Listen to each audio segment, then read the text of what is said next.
Olá, tudo bem? Hoje eu vou ler no capítulo 3, parte terceira, questão número 684, que trata sobre o limite do trabalho e o repouso. Então, questão 684. Que se deve pensar dos homens que abusam da sua autoridade, impondo a seus inferiores excessivo trabalho? Resposta: isso é uma das piores ações. Todo aquele que tem o poder de mandar é responsável pelo excesso de trabalho que imponha a seus inferiores. Portanto, assim fazendo, transgride a lei de Deus. Aí a pergunta 685. Tem o homem o direito de repousar na velhice? A resposta: sim, que a nada é obrigado, senão de acordo com as suas forças. Mas que há de fazer o velho que precisa trabalhar para viver e não pode? Aí a resposta: o forte deve trabalhar para o fraco. Não tendo este família, a sociedade deve fazer as vezes desta. É a lei de caridade. Lembrando que o Livro dos Espíritos, de onde eu estou tirando, né, essas questões, foi escrito por Kardec, que fez as perguntas, Allan Kardec, e as respostas são de vários espíritos que o ajudaram no trabalho. Isso foi escrito no século XIX, né? Na década de 60 do século XIX. Então, naquela época não havia previdência social, os direitos sociais eram incipientes, a revolução industrial ainda estava assim deixando aquele rastro, né, de trabalho exaustivo, de ainda crianças. A legislação não era específica nesses casos. Então, mulheres trabalhavam grávidas em ambientes insalubres. Como eu disse, crianças ainda trabalhavam, né, sem ter nenhum tipo de legislação que proibisse, que coibisse esses excessos. Mas mesmo assim, a gente vê que os espíritos que estavam ajudando Kardec colocam um limite moral para as coisas do mundo do trabalho, um limite ético, um limite humano, né, de humanidade mesmo, um limite civilizatório.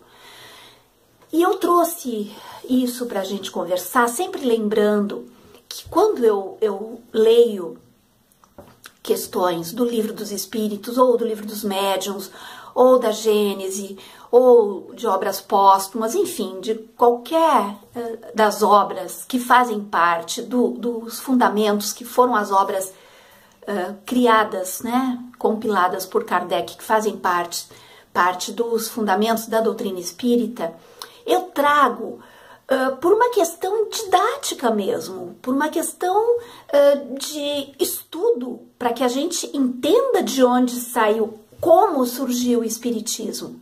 Não que as obras precisem ser endeusadas, né, sacralizadas. Não. É uma obra escrita por um homem, por um pesquisador, por um professor, por um estudioso, ajudado por outros homens e outras mulheres, sem o corpo físico, né? Então, tem as coisas humanas, tem as visões humanas, tem as visões da época, tem o traço, o corte do século XIX. E a gente não precisa sacralizar nada, a gente precisa estudar e entender. E eu trago isso porque ultimamente a gente tem percebido, e isso é gritante, quanto os espíritas brasileiros desconhecem a obra de Kardec. Espíritas brasileiros desconhecem absolutamente o trabalho feito por Kardec, que é o fundamento da doutrina espírita. sem sacralizar, sem endeusar. Não, mas é o fundamento teórico, é em cima disso que a gente tem que estudar, é em cima disso que a gente tem que questionar, é em cima disso que a gente tem que trabalhar, né? E quando a gente percebe a quantidade de espíritas bolsonaristas que estão aplaudindo a reforma da Previdência, que estão aplaudindo a reforma trabalhista, escuta, essas pessoas perderam a noção da realidade. Além de serem espíritas e estarem faltando com a caridade espiritual, né? Ao aplaudirem infâmias, ao aplaudirem coisas que vão prejudicar, que vão levar à miséria milhões de pessoas. Existem cálculos que estão sendo colocados à disposição, eu até já fiz um, e pelo cálculo que eu fiz, eu vou ser uma das pessoas que não vou conseguir me aposentar. Pelo cálculo que eu fiz, até os 70 e poucos anos, eu não terei condições de me aposentar. Então, vocês imaginem um professor em sala de aula, até os 75 anos, tendo que estar ali em sala de aula para conseguir juntar o tempo para se aposentar.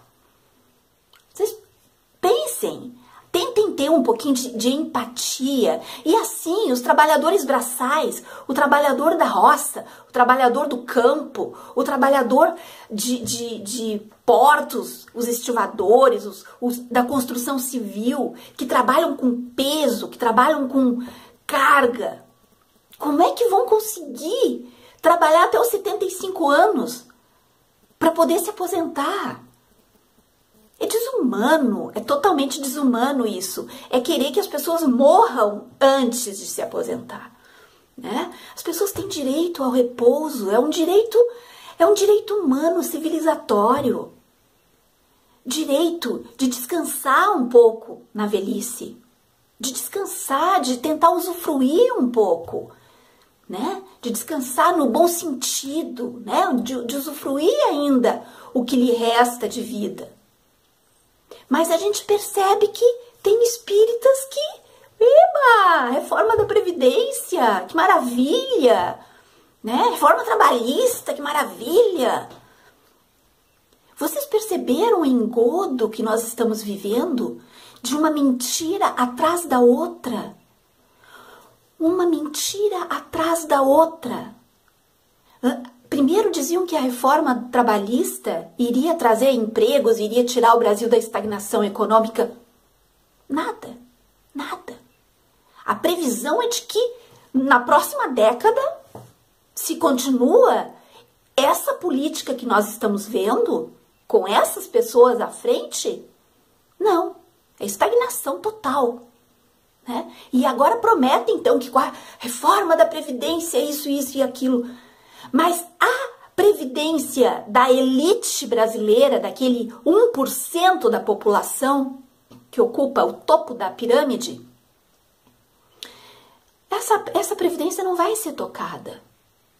A Previdência dos militares não vai ser tocada, do judiciário não vai ser tocada, de muitos parlamentares não vai ser tocada.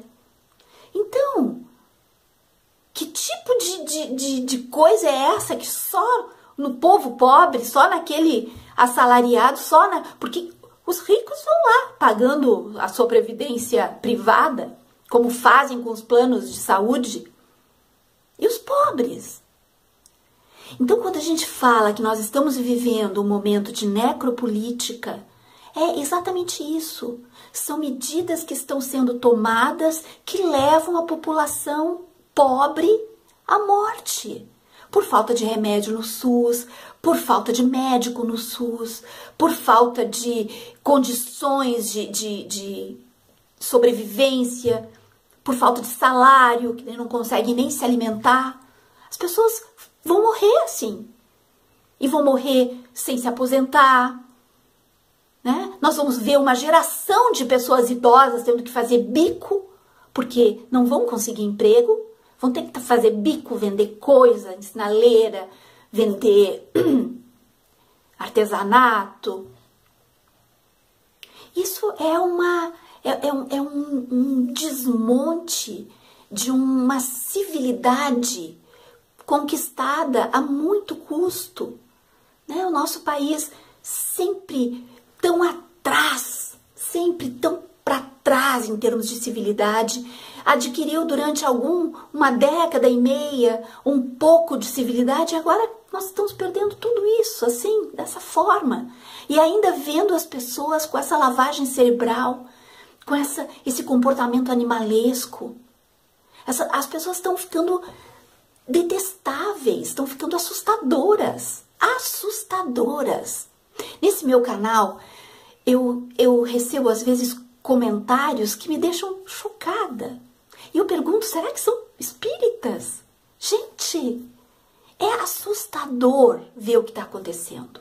Assustador ver espírita aplaudindo miliciano, aplaudindo a morte do seu irmão, a morte dos mais frágeis. É triste, é deprimente. Mas mesmo assim eu vou continuar. Porque eu sou teimosa, porque eu acho que eu estou fazendo um trabalho interessante e eu vou continuar porque adoro ler os comentários descabidos que colocam aqui. Até a próxima.